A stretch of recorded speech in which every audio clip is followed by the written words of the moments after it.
Hi, welcome to Character Corner number 5. This week, I want to talk about a character from one of the greatest, the most well-known epic fantasy of all time. Of course, I'm talking about The Lord of the Rings. This is one of my copies of The Lord of the Rings. It's a special edition one that, believe it or not, I found at a garage sale. It's in new condition for $2. Gotta love it when you find something like that. Anyway, I read first The Lord of the Rings when I was 14 years old and loved it so much that I convinced my family to name a dog Frodo. And the next dog after that, I convinced everyone to name it Pippin. I'm not going to do today's Character Corner isn't about Frodo or Pippin. It's about another great character from The Lord of the Rings, and that would be Aragorn. There's so many great characters from Lord of the Rings to choose from, and I'll probably do a different character sometime down the road.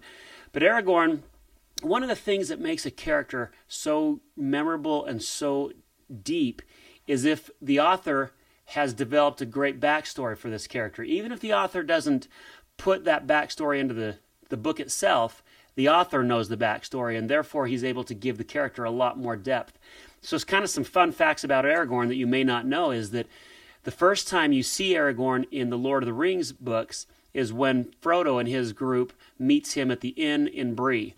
But what you may not know is that Aragorn arrives at Bree after he'd finished an assignment that he'd been given by Gandalf. That assignment was that he was to find Smeagol, or Gollum, and track him and find out where he was, because Gandalf suspected that Gollum had figured out that Bilbo had the one ring to rule them all. And so that's what he had been doing just right prior to entering the Fellowship of the Ring.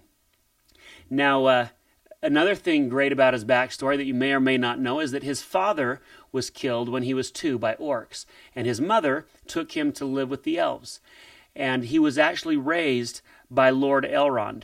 And, of course, he fell in love with Lord Elrond's daughter, Arwen, and they were actually married prior to the books even happening. But in the movie, it makes it look like they got married later. They didn't. They got married before. But he was raised by the elves, which, of course, that's one of the ways he became such a great tracker, such a great fighter, was fluent in Elven.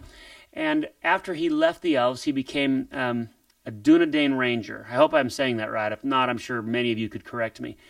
And he further honed his skills. He was involved in several other battles. He actually is 87 years old when in the Lord of the Rings. But J.R. Tolkien describes it that he looks like he's in the flower of his youth, of his manhood. And so the character that played him, or the person that played him, I think it's Viggo Mortensen, did such an amazing job. And but something that's a little bit another kind of quirk is that they decided to give him facial hair in the movies, and he looks great, but he didn't have facial hair in the books because the elves shaved all their facial hair, and that was a custom that Aragorn kept throughout his whole life. So something that I think when I think about Aragorn is that he is the archetype for so many characters in epic fantasy novels that were written ever since Lord of the Rings. I would bet at least 50% of the fantasy that's been written since that time. You could probably find a character in other series, those series, that would be similar to Aragorn. I have to admit that in my own series, Children of the Blessing, I have a character that I would say is similar in some ways to Aragorn. That character, well, I won't tell you the character. Read my book and see if you can figure it out. But if you look at The Belgariad, which is a series written by David Eddings, he has a character by the name of Silk. Definitely fits that mold of Aragorn type of person. In fact, he's even a prince. In the Terry Brooks in his Shannara series, he has Garrett Jax, who certainly fits that characteristic. Although he's not a prince, he has other characteristics. So just a really great character, but he was also a very influential character for all the fantasy authors, in my opinion, since J.R. Tolkien.